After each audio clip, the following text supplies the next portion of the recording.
So, um, basically, I recently watched a video that was talking about how a study basically proved that birds are conscious. And I saw a lot of comments that said the same thing I was thinking. I was like, we thought that they weren't. I don't know. I think it's so bizarre to realize just how disconnected everyone is from what this world is and their place in it. Um, I feel like a lot of people are just so easily kill things because all they do is see them as food. They don't see them as live conscious beings. And I'm not saying necessarily that their consciousness is at the same levels that ours is, but just because they can't, ponder the meaning of the universe doesn't mean that they don't have fear, that they don't, you know, have some level of awareness and some consciousness to them, right?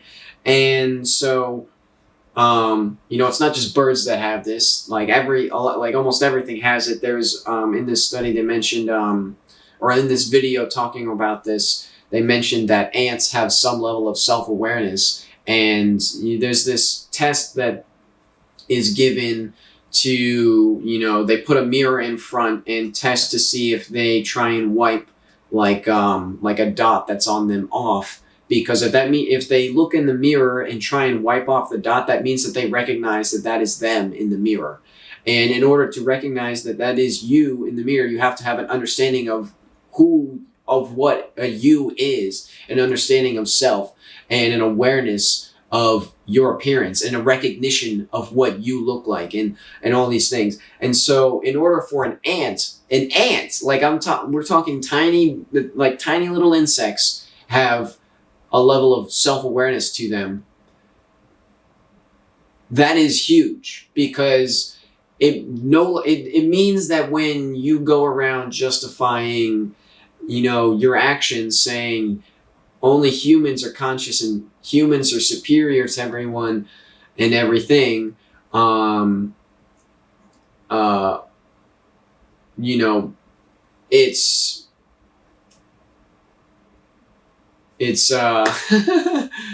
um it's kind of absurd, because you just don't understand what you are. um and so I put together what I thought was interesting is like, let me just read what I wrote here. This seems like we are different animals have different levels of consciousness. This seems like we are really just the concept of consciousness evolving itself over time to become higher and higher levels of consciousness. So what I'm saying there is that it almost feels like, um, you know, because all beings are conscious, but just at different levels of it. It's almost like these iterations, this evolution of complexity in our species is consciousness evolving itself to higher and higher capabilities and higher awareness. And that is really interesting and kind of ties into this whole kind of concept of reincarnation in a sense, and this we're all one kind of thing. But I do think that there is some logic to this, because you can look at animals and look at the world, and honestly I don't even think it's just strictly stuff that we consider alive that can be tied into this. I have talks in the past where I was talking about how really the difference between a rock and the atoms of a rock and the atoms of me is really, there's really not that big of a difference in the functionality of the atoms. And so what defines me as alive is really arbitrary in the grand scheme of things. And, it's just an interesting concept to think about. But if we're all just really part of this consciousness slowly evolving itself into higher and higher levels of consciousness, this is really interesting. And so I have like these different numbers here, and I really like the number 7, so I put 7 as what it is. I also kind of ran out of things to put, so it kind of worked out. A thought that I recently had ties this back to like the days of the evolution of God and God's like the creation story, right, in the Bible. So I need to go back and read that and see if I can relate it well to what I'm talking about. But we're gonna test that in a little bit. I have to look it up. So, one is survival consciousness. Basically just enough to maintain the body. You're not really, you yourself is not conscious, but your body is conscious of what it needs to survive and is able to seek out what it needs to survive. So if it needs more water, or if it needs more nutrients, things like that, like it is conscious enough to maintain survival. And then the next level is external awareness, notices what is around them. So, survival consciousness is basically like, oh, it bumps into food, it goes, ooh, I need food, and takes that in, right? External awareness is it's able to look at food and go, oh, that's food, right? And will be able to chase after it, and will be able to understand what it is that it's looking at, and can discern what is and isn't food, and what is and isn't danger, and things along those lines. Then there's internal awareness, aware of a self to maintain, and the physical condition of the self, right? So this means that you have awareness that there is a you, and awareness of the condition of the you. And so you are trying to maintain good health, not just you're not just trying to keep survival, but you're also trying to maintain the self, right? Like I said, like the ant will try and like wipe off like the thing that's on them, and basically what the study found is that if they don't wipe that off, then other ants of their colony will try and kill them. So that's kind of part of why they try and wipe it off, which is interesting. But basically, maintaining the physical condition. This is also like birds, making sure that their feathers are nice and prim and proper, and things along those lines, and so that they can give off a proper show for trying to attract a mate and things along those lines. Then there is awareness of others. This is where different animal species are able to act with cohesion. They're not just these solitary creatures, but they work together, and they, stay in packs or flocks or things along those lines. So there's some levels of cohesion and community within these species. And then there's awareness of self, which is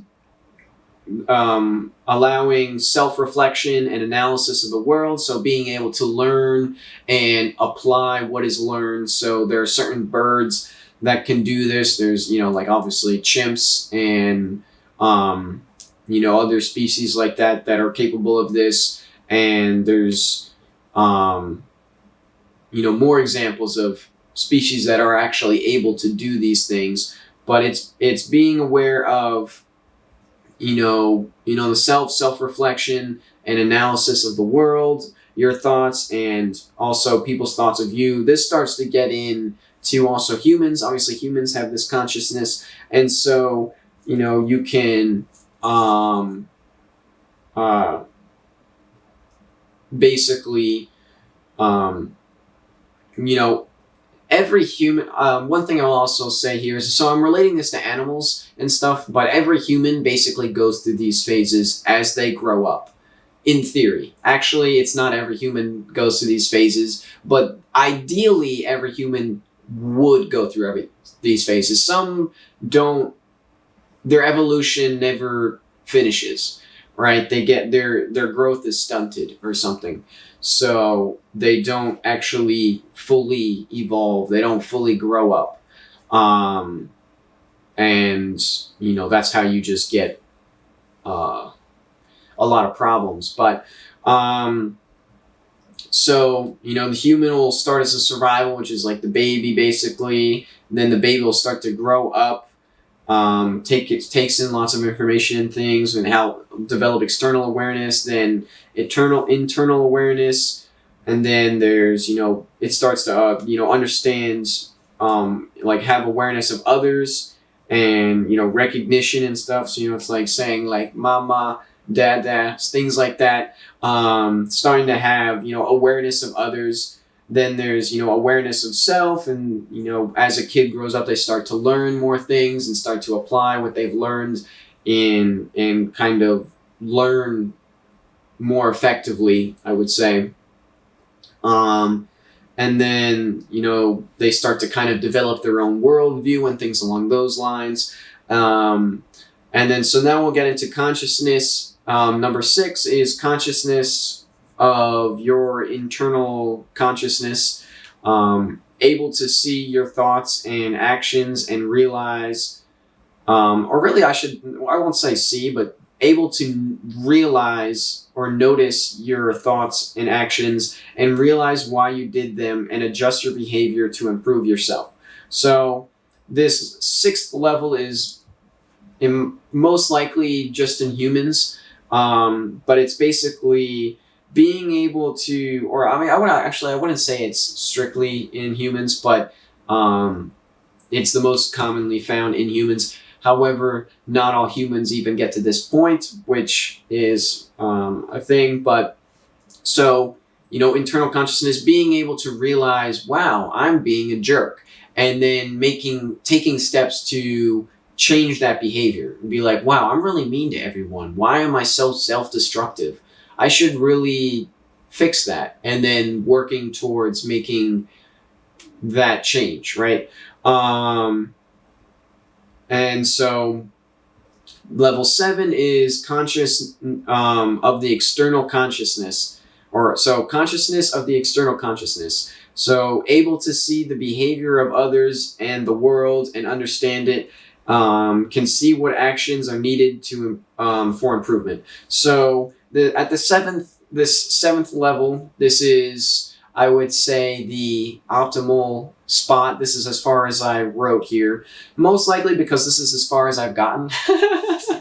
So I don't know what would be next, potentially, but right. So, basically this is, a development of empathy and realize you can not only can you notice your behavior and your actions and understand what it means for you and understand, what caused that and why you think that way and how you could change that so that, in the future you don't make the same mistakes or do the same things. And now you can also look at other people and see how they're acting, and you can get a good, I would call it, intuition of how they're feeling and potentially why they feel that way, why they're acting that way, what that means and things along those lines. And you can kind of analyze not only your own thoughts and actions, but other people's thoughts and actions, and be able to understand them in a way that the typical person maybe doesn't get. I'm not saying that I can read minds or anything like that, but I do feel like, I'm not trying to be like I'm an empath, guys, but I do feel like there are certain points where I can feel what a person's feeling, in a sense, not like, oh, you feel happy right now, but like I can tell when someone's like not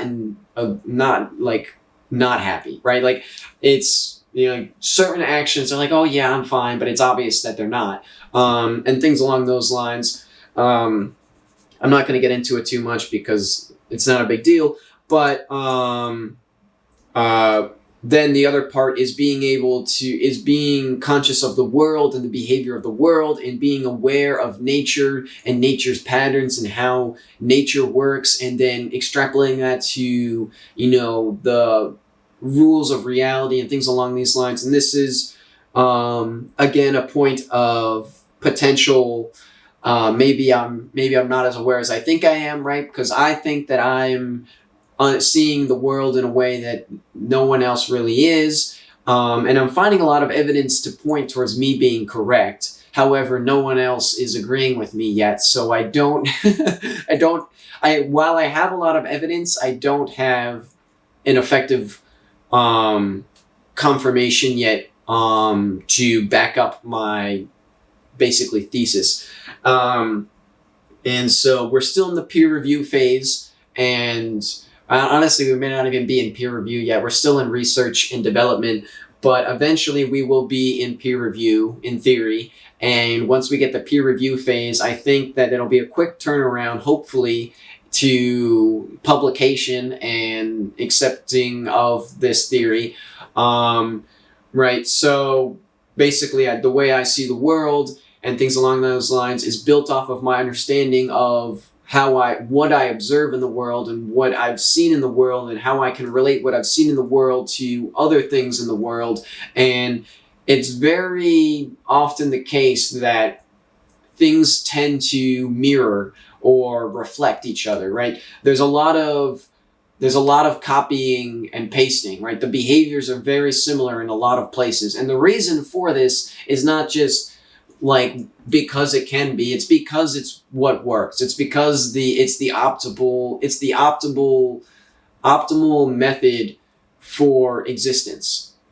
Because everything around us has had billions to millions of years to evolve, right? Like atoms and molecules and all these things, they've had billions of years to develop these, probably longer, to develop these behaviors, right? And then as animals and plants and things evolved on this planet, they've had millions of years to develop systems and methods for, survival. And so it really makes a lot of sense to kind of take notes, because they didn't just happen to like come across these things, right? This is millions of years of trial and error that we're looking at here. And so when you look at a tree and see how a tree functions, you should kind of be like, maybe I should take notes there, because these trees are everywhere, and there's a reason why trees are everywhere. It's because they've got what they're doing works, right? What they're doing works. And so while we can't just be like, oh, I'm a tree now, you can see how a tree acts and how it interacts with its environment, and the cycles that are being used, and how it's not just it's very rare that any like plant or tree is just there. Wherever there is a tree, there are insects and fungi and other plants probably that are all a part of that ecosystem, and they are not. And if you can't just say one thing is the pure ecosystem, because it needs everything else around it to keep it, happy, to keep it healthy. So if you start taking things out of that ecosystem, everything starts to fall apart. So realistically, yes, the tree is the tree, but without the tree, the ecosystem is completely shifted. And now that ecosystem is no longer the ecosystem it was, right? So while the tree is its own individual thing, it is also a one with its ecosystem, right? Everything around it is, it exists as itself and as a part of the whole, right? And, that's how we should be as well. But obviously we are very focused on the self rather than the whole. And, because of that, a lot of people suffer, and a lot of other things in the planet suffer. So, there's some issues there, but eventually we'll get there, hopefully. But like I'm saying, millions of years of evolution for these, systems to be put in place, and these behaviors to be a thing. And so we should really take notes on it. And, maybe God is just consciousness, This means we are a part of God. And so the creation story in the Bible is just the iterations of consciousness that came before humans, and humans are the current highest level. And so we are the best vessels to date in the evolution process. And so, in the creation stories, at every iteration, God says it was good. And I'll probably add it on here. My camera's going to die, so I'll go read it out, and then we can go over it because I'm kind of curious myself. One sec.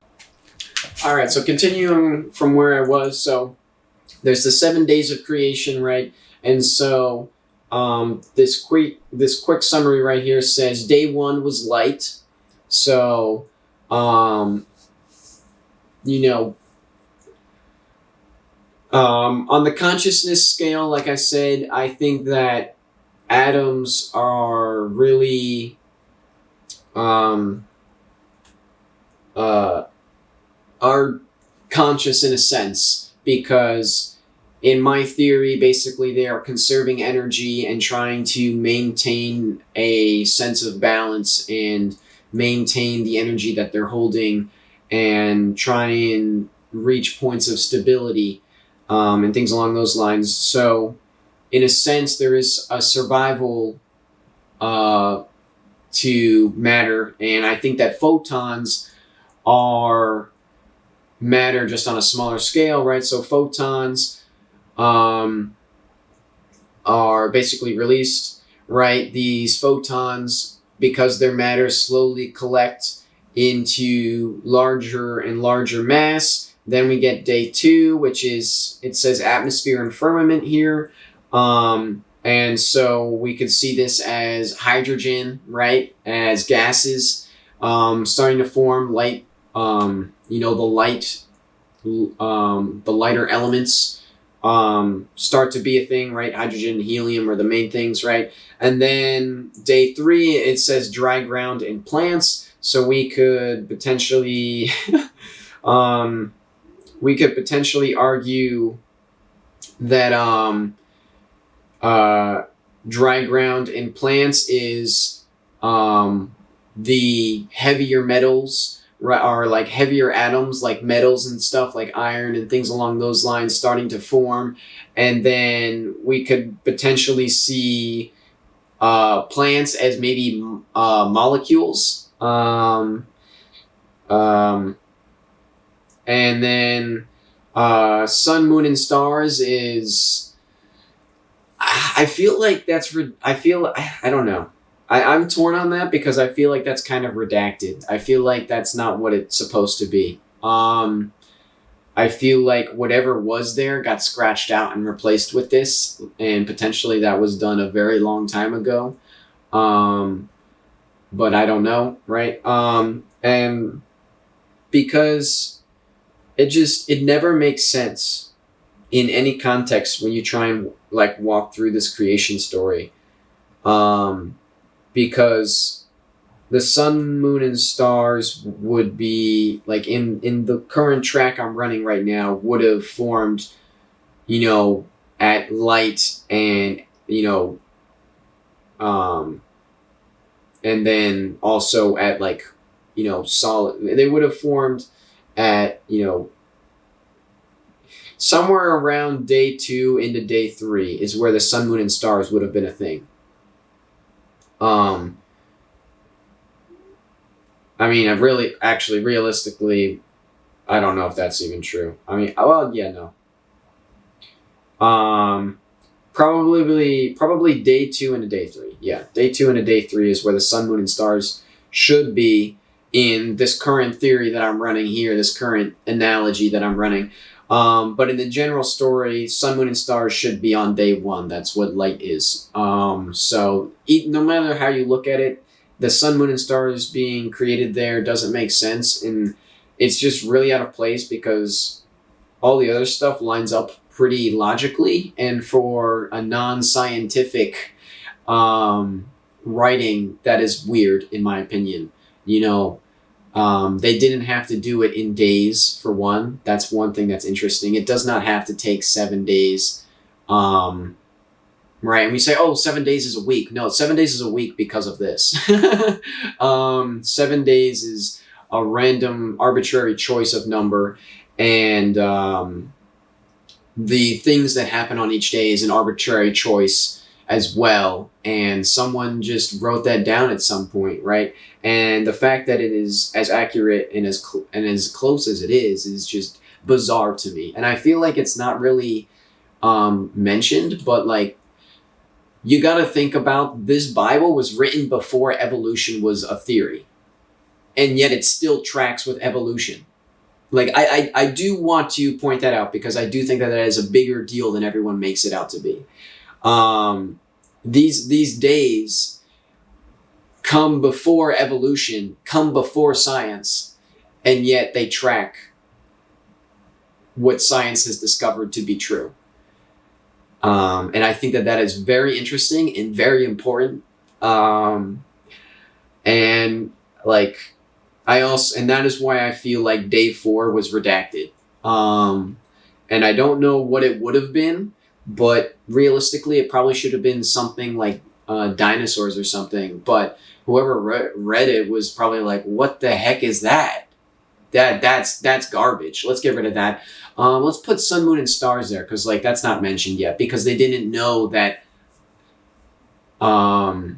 They didn't like they just filled in the gap, because they're like, well, where sun, is moon, and stars come from? Because they didn't have science to back up that realistically, when he created light, or when God created light, then sun, moon, and stars would have been created, because they would have needed to be there, right?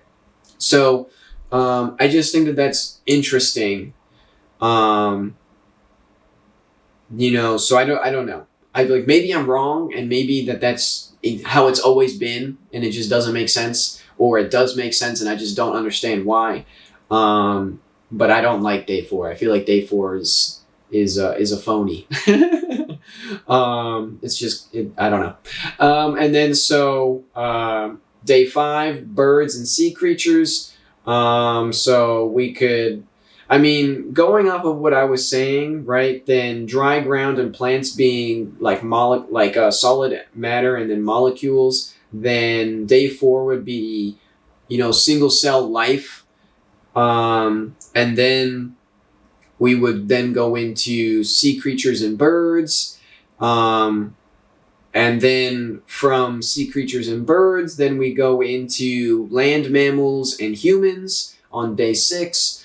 And, so the consciousness jumps here are massive in comparison. Then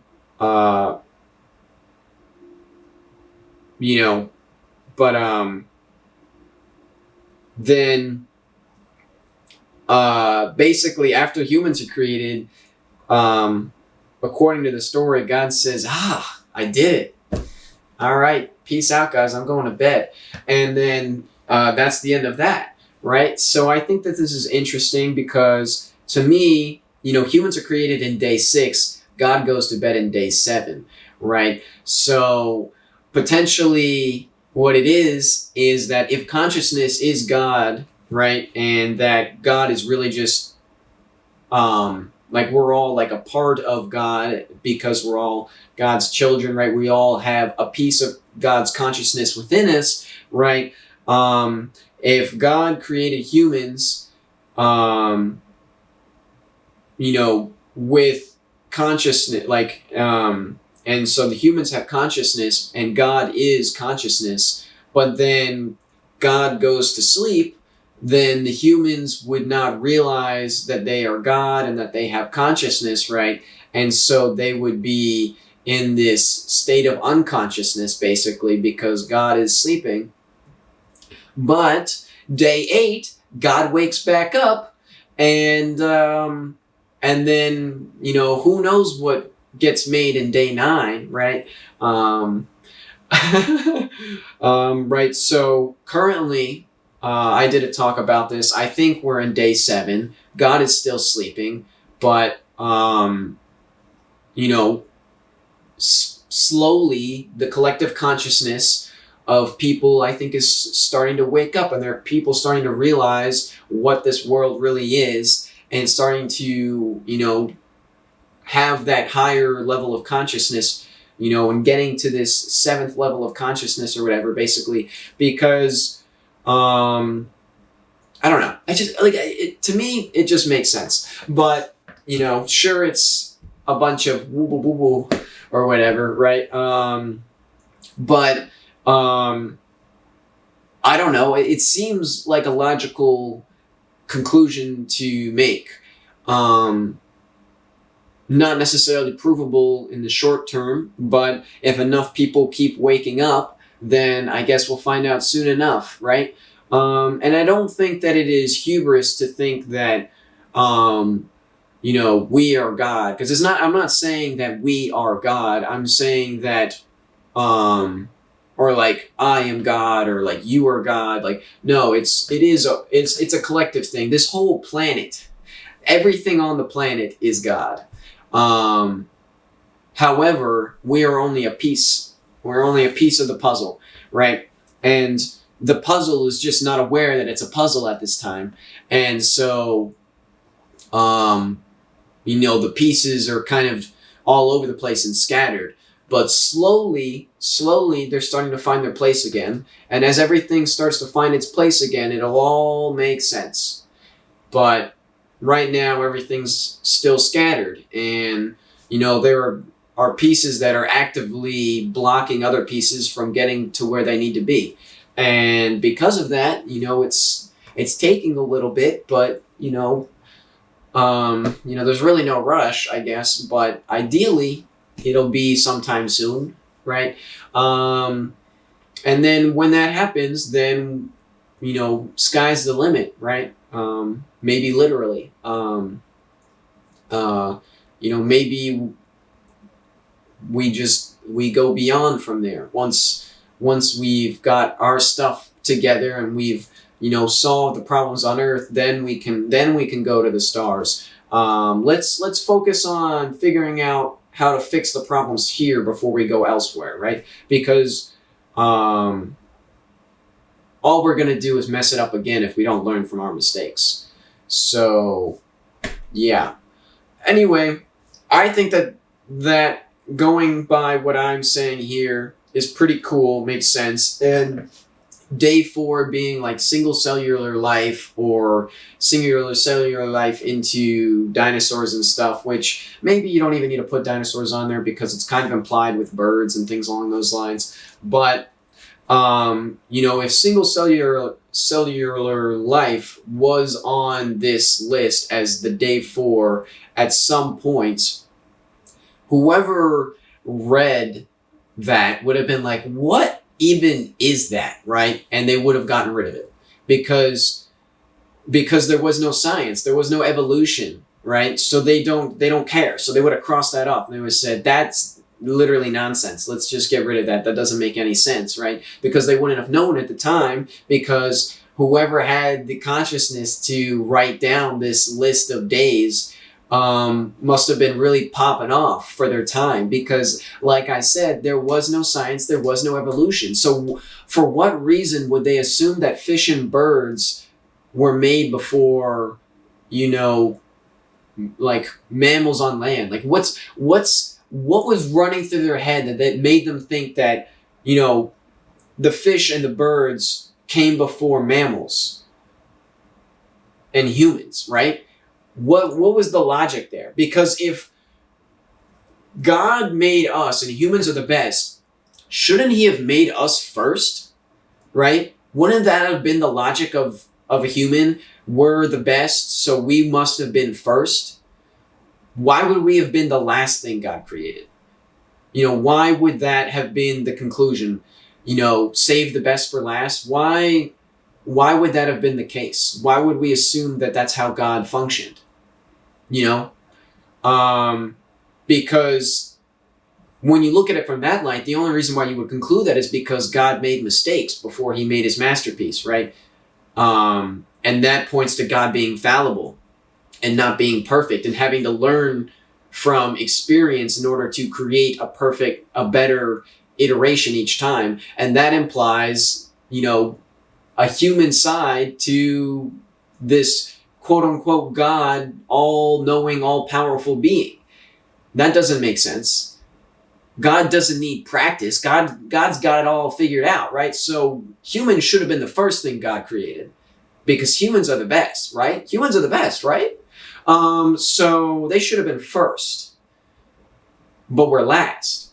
Why are we last? Why does this order actually make sense? Why do birds and fish come before mammals? Why isn't it that, humans were made and then God was like, oh, you know what? You guys seem lonely, so I'll give you some mammals. Oh, you know what? The oceans seem barren, so I'm gonna put fish in there. Oh, you know what? I feel like I could make something happen in the sky, so I'll put birds there, right? And then, on top of everything, why are there days in the first place? Why does God need to make things in days in the first place? Because God's all powerful, right? Everything could have been created in an instant. Why does God need 7 days, or really 6 days, to make it all happen? That doesn't make any sense either. That doesn't make any sense. Why would God do that? The answer is, from a human perspective, God would never do that. God would have made everything just like that. So the fact that the creation story implies some level of evolution is just very interesting to me in itself again. It does not make any sense because, again, the 7-day cycle, the 7 days of the week is based off of the Bible, right? If God made everything in a single day, God could have made everything in a single day, right? And it would have been, all right, it's done. You know what, by the way, have like a 7-day week, right? It does not need to be broken up like this. It doesn't. There's no logical reason why it would have been done like this other than because it's true. And the fact that it is true shows that God is not as all powerful as, it seems. Like, this is actually, this just came to me because this is actually crazy. The biggest proof against God being all powerful is Genesis itself, is the very first book of the Bible. Why are there 7 days in the first place? Why is it broken up like that? Why isn't everything created instantly? It doesn't make any sense. God's all powerful, all knowing. God knew what it was going to create before it created it, right? In theory, right? So if God knew what it was going to create, why would it make it in stages? What? Because God doesn't have enough power to do it all at once? It just breaks. You can't have it both ways. If God was going to make the world, it would have happened instantly if God is all powerful and all knowing. So either God is not all powerful and all knowing, or God is not what you think it is, right? And so this gets back into, someone must have been really popping off when they wrote that, right? I don't think that the whole book of Genesis is good.